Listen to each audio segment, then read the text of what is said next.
اور اس وقت ہمارے ساتھ ٹیلی فون لائن پر موجود ہیں ممتاز عالم دین اسلامی نظریاتی کونسل کے رکن مفتی ابراہیم قادری صاحب سکھر سے اس وقت ہمارے ساتھ ٹیلی فون لائن پر موجود ہیں. السلام علیکم مفتی صاحب. وعلیکم السلام ورحمۃ اللہ. مزاج گرامی بخیر؟ الحمدللہ اللہ کا شکر ہے. آپ ٹھیک ہے؟ آپ کی دعائیں ہیں. ایک چھوٹی سی گزارش کروں گا میں آپ سے. جی ویسے تو ہم گفتگو کر رہے ہیں, مفتی منیب الرحمان صاحب بھی ہیں اور ابھی راغب نعیمی صاحب نے بات کی, ڈاکٹر فضل احمد بھی ہیں. ایک آپ نے مجھے واقعہ سنایا تھا جب ہم پروگرام کر رہے تھے, اگر آپ کے دبئی میں اگر آپ کو ذہن میں آ گیا, یاد آ گیا میں کیا کہنے والا ہوں, وہ جو آپ نے حضرت علی حضرت مولا علی رضی اللہ وہ سنا دیجیے ذرا ابراہیم صاحب, ذرا ایمان تازہ ہو جائیں. اچھا چلو, میں واقعی اس کی مناسبت ضرور ہے. جی تو میں اگر عاشورے کے حوالے سے دو لفظ کہہ دوں پہلے. یقیناً کہیے. ہاں, تو یوم عاشور جو ہے جی تو یہ صرف اب نہیں بلکہ اسلام کی آمد سے پہلے اور اسلام کی تشریف آوری کے بعد جی یوم عاشور ہمیشہ معتبر رہا ہے. اور عرب کی جاہلیت میں اور اسلام میں لوگ اس کا احترام کرتے تھے, اور زمانہ جاہلیت میں پھر اسلام میں ہر سال یوم عاشور میں کعبۃ اللہ شریف کی غلاف پوشی ہوتی تھی. جی کعبۃ اللہ شریف کی غلاف پوشی ہوتی تھی. جی اور اس یوم عاشور میں دنیا میں صدہ واقعات سانحات پیش آئے. نوح علیہ السلام کی کشتی کا پار لگنا, موسیٰ علیہ السلام کی قوم کو آزادی ملنا. لیکن امت ان 1350-1400 برسوں میں یوم عاشور میں واقع جتنے بھی سانحات واقعات ہیں سب کو فراموش کر چکے ہیں, اور ان کے ذہن, ان کے لوہے قلب سے, لوہے ذہن سے یہ واقعات نئے ہو چکے ہیں. لیکن حضرت امام علی مقام امام حسین نے اور ان کے خانوادے نے جو نئی تاریخ اسلامی خدمات کی میدان کربلا میں رقم فرمائی ہے, وہ ایسی لازوال ہے کہ آج مسلمانوں کا بچہ اتنی صدیاں گزرنے کے باوجود اس سانے کو فراموش نہیں کر سکتا. جی جی سبحان اللہ.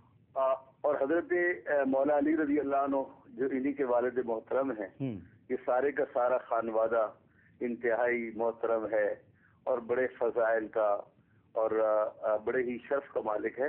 حضرت علی کے بارے میں میں اس وقت گھر سے باہر ہوں, میں پروگرام آپ کا نہیں دیکھ رہا ہوں, لیکن مفتی منیب الرحمان صاحب کی آواز آ رہی تھی اور وہ حضرت علی کے علم پر گفتگو کر رہے تھے. جی ہاں, تو مجھے یہ اندازہ ہوا کہ اس موضوع میں حضرت علی بھی شامل ہیں. جی جی جی. تو واقع یہ ہوا کہ حضرت علی کو اللہ نے جو علمی وسعت عطا فرمائی وہ تو جو ہے ناقابل انکار ہے. اور اللہ نے انہیں جو انہائے علم پر اور انواع علم پر اور مختلف علوم پر جو دسترس عطا فرمائی, لوگ دیکھتے تھے تو حیران ہوتے تھے. ان سے پوچھا گیا کہ علی, قرآن کا علم ہو, حدیث کا ہو, فقہ کا ہو, تاریخ کا ہو, میتھمیٹکس کا ہو, دنیا کا کوئی علم ہو, آپ ہر علم میں یکتا اور امام نظر آتے ہیں, یہ علم آپ کو کہاں سے حاصل ہوا؟ تو حضرت علی نے فرمایا کہ ہوا یہ کہ حضور سید عالم صلی اللہ تعالی علیہ وسلم کا جب وصال ہوا اور آپ کے خانوادے نے آپ کو غسل دیا, فرمایا غسل دینے والوں میں میں بھی شامل تھا. اور جب ہم غسل دے چکے تو ہم نے حضور سید عالم صلی اللہ علیہ وسلم کے جسم مبارک کے اس بدن کو, ان قطرات کو ہم نے اس تری کو خشک پاک کپڑے سے جذب کرنا چاہا. اس کے بعد جب آپ کو ہم نے کفن دیا تو دو مقامات پر میں نے پانی دیکھا, ایک آپ کی پلکوں میں پانی کی قطرے تھے اور دوسرے آپ کی ناف مبارک میں پانی کی قطرے تھے. فرمایا میں نے اسے کائنات کی سب سے بڑی نعمت سمجھتے ہوئے اپنی نوکے زبان سے میں نے ان قطرات کو چوس لیا. تو پھر کیا ہوا, علی کا جو سینہ تھا وہ علوم و معارف کا گنجینہ بن گیا. یہ اس روایت کو حضرت شیخ عبدالحق محدث دہلوی رحمۃ اللہ تعالی علیہ نے مدارج النبوت میں ذکر کیا اور اشد اللغات اس طرح مشکات میں اس کو درج فرمایا. سبحان اللہ سبحان اللہ سبحان اللہ تعالیٰ آپ کو خوش رکھے. مفتی ابراہیم قادری صاحب ہم سے گفتگو کر رہے تھے. یہ جو علم ہے مفتی منیب الرحمان صاحب, یہ آج ہم جو دور ہیں, اور اگر میں غلط ہوں تو آپ مجھے درست فرما دیجیے گا, کیا اس کی یہ بنیادی وجہ نہیں ہے کہ ہم نے جاہل اور عالم کو برابر کر دیا ہے؟ جی ہاں، بلکہ جاہل کو زیادہ موقر کر دیا ہے کیونکہ اگر ہم تاریخ انسانیت اور تاریخ آدمیت کی ابتدا سے چلیں تو اللہ تبارک و تعالیٰ نے جب حضرت آدم علیہ السلام کا پیکر خاکی تخلیق فرمایا اور اس نے اپنی جانب سے روح پھونکی اور پھر فرشتوں سے فرمایا کہ انی جاعل فی الارض خلیفہ، میں زمین میں اپنا خلیفہ بنانے والا ہوں، اور ان کو حکم ہوا کہ اسجدوا آدم کو سجدہ کرو۔ انہوں نے عرض کیا کہ اتجعل فیہا من یفسد فیہا ویسفک الدماء، اے اللہ تو ایسی مخلوق کو اپنا خلیفہ بنانے جا رہا ہے جو فساد برپا کرے گا، خون ریزی کرے گا۔ جیسے آج کل بھی مغرب والے اسلام اور فساد کو انہوں نے ہم معنی سمجھ لیا۔ بعض افراد، چند افراد کی وجہ سے ہر مسلمان کو وہ اس نظر سے دیکھتے ہیں۔ تو پھر اللہ نے فرمایا کہ وَعَلَّمَ آدَمَ الْأَسْمَاءَ كُلَّهَا، اللہ تعالیٰ نے آدم علیہ السلام کو سب چیزوں کے نام سکھا دیے۔ ثُمَّ عَرَضَهُمْ عَلَى الْمَلَائِكَةِ، پھر ملائکہ پر ان چیزوں کو پیش کیا۔ فَقَالَ أَنبِئُونِي بِأَسْمَاءِ هَؤُلَاءِ إِن كُنتُمْ صَادِقِينَ، اگر تم اس دعوے میں سچے ہو کہ یہ خلافت کے اہل نہیں ہیں تو ان چیزوں کے نام بتاؤ۔ تو قالوا سبحانک لا علم لنا الا ما علمتنا، تو پاک ہے، ہر عیب سے برتر ہے، ہم کچھ نہیں جانتے جتنا تو نے ہمیں سکھایا ہے۔ پھر فسجد الملائکۃ کلہم اجمعون، تو اللہ تعالیٰ نے جو وجہ فضیلت آدم اور وجہ مسجودیت آدم کی طرف اشارہ کیا کہ یہ علم ہے، اور علم کون کی وجہ فضیلت بنایا۔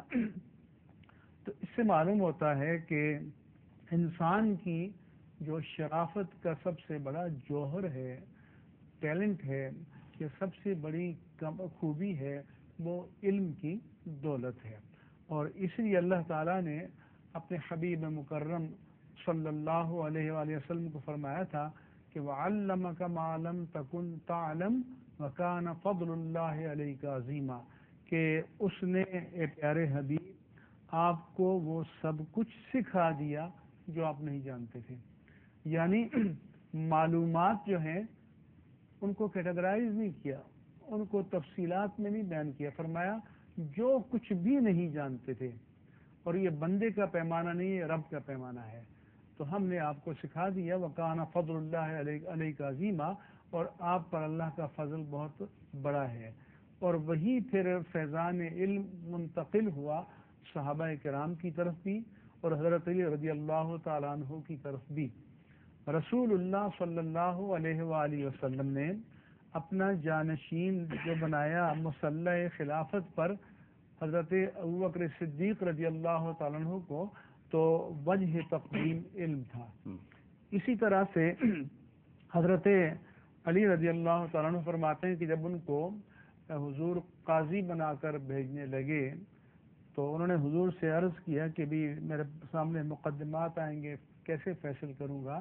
تو حضور نے ان کے سینے پر ہاتھ پھیرا، تو وہ فرماتے ہیں کہ اس کے بعد مجھ پر سب کچھ منکشف ہو گیا، اس کے بعد مجھے کبھی دو آدمیوں کے درمیان فیصلہ کرنے میں کبھی تردد نہیں ہوا۔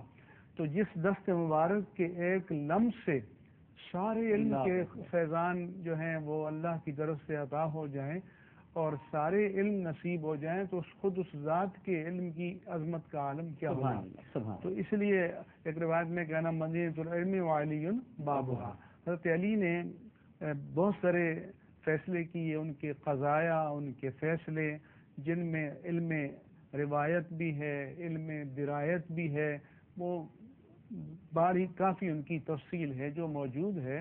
اور حضرات حسنین کریمین رضی اللہ تعالی عنہ حضور کی وراثت کے بھی امین تھے، حضرت علی کی وراثت کے بھی امین تھے۔